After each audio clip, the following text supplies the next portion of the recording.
Hello mga guys, ito na naman ang florista nyong masayahin kahit hindi, charot. Ito nga, upon the requesting of our customer, she bring the vase, clear vase, and then she want to put the flowers on the top. English yun ha. Ayan na, tatagalugin ko na, baka mag-nosebleed pa ako.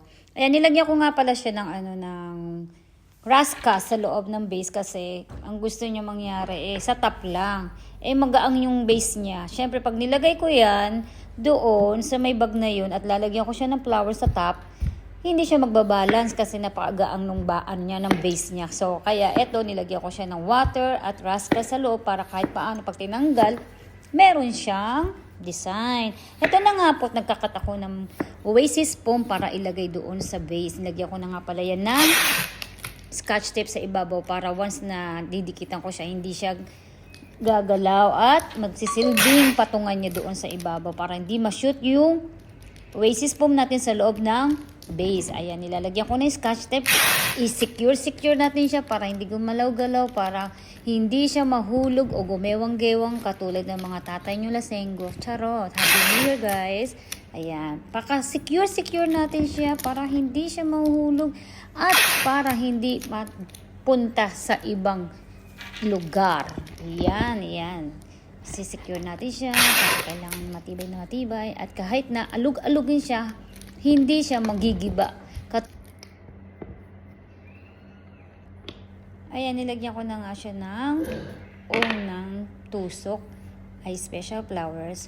Pambabae nga pala ang pagbibigyan niya na ito. Gusto niya ilagay kasi dito sa bag na nakasama para pinaka-design na niya.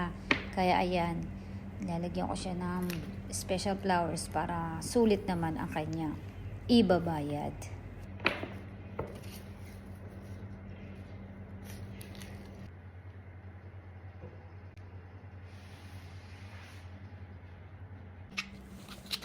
Dinagdagan ko nga pala siya na raskas dyan sa gilid para hindi makita yung mga chismis sa loob na pinagtipan natin. At nilagyan ko nga pala siya ng carnation, maliliit na baby chrysanthemum at baby rose.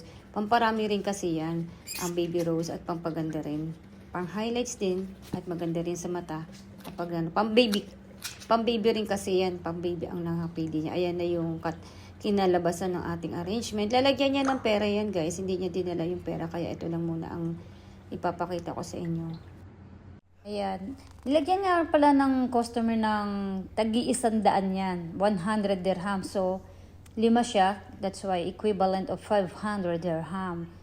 Ganyan magregalo ang mga taga rito. Kung hindi bulaklak, may kasamang pera o kaya chocolate jewelry. Ayan ang mga traditional dito sa UAE. Mostly sa mga Middle East. Ayan ang finished product natin. Hindi pa natin nalagay dyan yung pera. 500 dirham. Thank you guys!